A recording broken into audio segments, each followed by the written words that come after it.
bem? Eu sou a Tamara Gaspar, sou subeditora da revista Caras e fui convidada pelo pessoal da Ana Maria para ensinar uma receita para vocês. E aí a minha dica de hoje vai ser uma torta de palmito cremosa e com a massa com um toquinho especial que vocês vão saber no meio da receita. É uma receita prática, gostosa e bem fácil de fazer. É ideal para comer com um lanchinho à tarde, enfim, as crianças gostam, os adultos também. Para todo mundo, é uma receita super democrática. Vamos lá? Bom, então a gente vai começar a nossa receita pelo recheio, tá? Fazendo creme de palmito. A gente vai colocar o azeite na panela e aí a gente vai começar refogando a cebola. É uma cebola picada. Aí a gente vai dourar a cebola, não precisa deixar ela dourada, só refogada mesmo. Quando você perceber que ela tá querendo murchar, aí ela já tá no ponto ideal. Já nesse caminho aqui, a gente já pode colocar uma pitadinha de sal, porque o sal vai fazer a cebola soltar o líquido dela, e aí vai ficar mais saboroso o recheio. Então, agora a cebola já deu uma murchada, tá? Ela tá querendo começar a dourar, agora a gente entra com o tomate.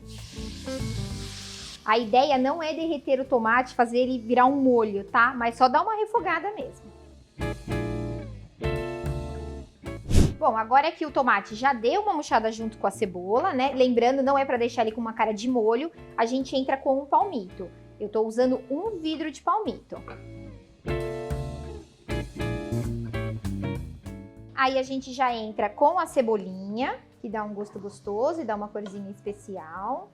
Noz moscada, a gente coloca uma pitadinha.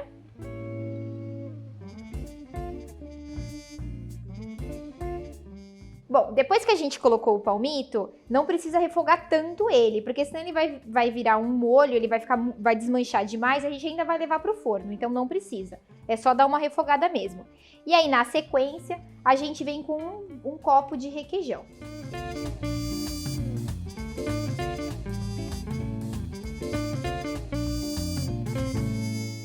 Agora a gente só finaliza o sal, tá? Corrige, aí vai do gosto de cada um, né? O sal é a gosto. Dá uma pitadinha de sal, mexe, o fogo eu já desliguei. A gente vai tampar e agora a gente vai pra massa. E você deve estar se perguntando, por que ela fez o recheio primeiro? Bom, a nossa massa, ela vai fermento. Se eu faço a massa antes e deixo o fermento ali e paro pra ir lá fazer o meu recheio, aquele fermento, ele vai estar ali fazendo o processo químico dele. E quando essa massa for pro forno, pode ser que não fique tão bom. Então, tudo que vai fermento, é legal a gente sempre deixar o fermento por último e bem próximo do time de levar pro forno, porque aí sua receita vai ficar mais garantida, vai por mim. Bom, vamos lá. Agora, com o recheio finalizado, a gente vai pra massa. A gente vai precisar de um liquidificador. A gente vai usar 2 ovos. Todas as vezes que a gente for usar o liquidificador, é legal a gente colocar os líquidos primeiro e depois os sólidos, porque aí o liquidificador vai bater bem mais fácil. Então, 2 ovos. A gente vai colocar 2 xícaras de leite, meia xícara de óleo. Aí a gente coloca 2 xícaras de farinha, mas não coloca toda a farinha de uma vez. Coloca a maior parte e depois a gente vai colocando se precisar, porque dependendo da farinha, ela fica um pouco mais densa ou não. Então a gente coloca e vai sentindo a massa, o ponto da massa. A gente vai colocar uma pitada de sal, a gosto também. E o meu segredo é colocar um pouquinho de azeitona. Bom, às vezes fica um pouco de farinha aqui no copo, então a gente tira. E ó, a massa, ela tá líquida ainda. Então a gente vai ter que colocar um pouco mais de farinha.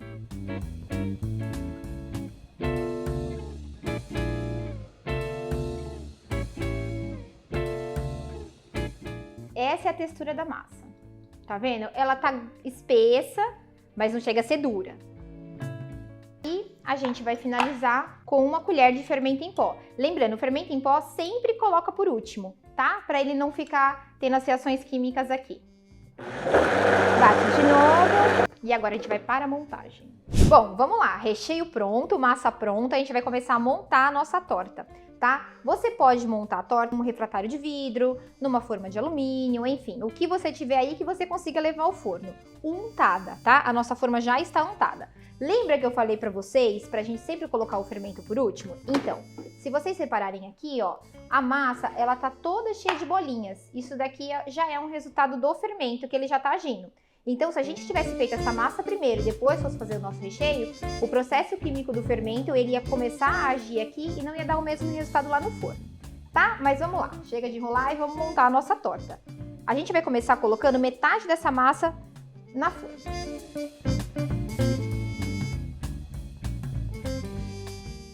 E agora a gente vai vir com o recheio.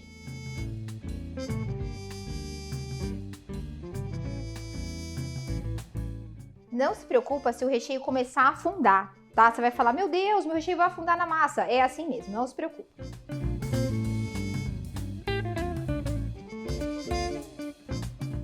A hora que você jogar, a massa vai ser um pouquinho difícil de espalhar. Então, a gente pode usar um garfo para auxiliar aqui e deixar a nossa massa mais uniforme para ter recheio para todo mundo, né? Tudo espalhado. Agora a gente vai vir com a segunda camada da nossa torta.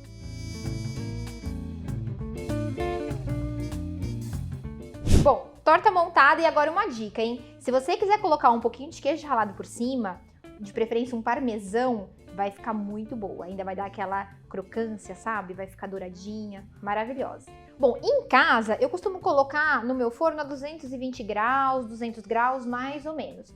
Mas como isso varia muito de forno para forno, às vezes tem forno elétrico, forno a gás, enfim. O legal é você ir sentindo e observando, sem abrir o forno, porque senão sua torta vai murchar, tá? Vai observando. A hora que você vê que ela tá ficando douradinha por cima, ela tá no ponto. Bom, agora que a torta tá pronta, eu vou cortar para vocês verem como ficou. Quem sabe vocês se inspiram em fazer essa torta aí na casa de vocês, né? O ideal é sempre esperar uns 10 minutinhos a torta esfriar, tá? Fica mais fácil de cortar. E às vezes o recheio, por ele ser cremoso, ele fica até mais estruturado na hora que você tira, se você espera esfriar um pouquinho. Eita, Renan, tem que tirar um negócio, viu?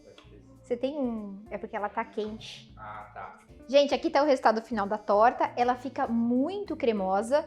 Recomendo comer de garfo e faca, hein? E espero que vocês façam e gostem. Depois me conta. Beijo!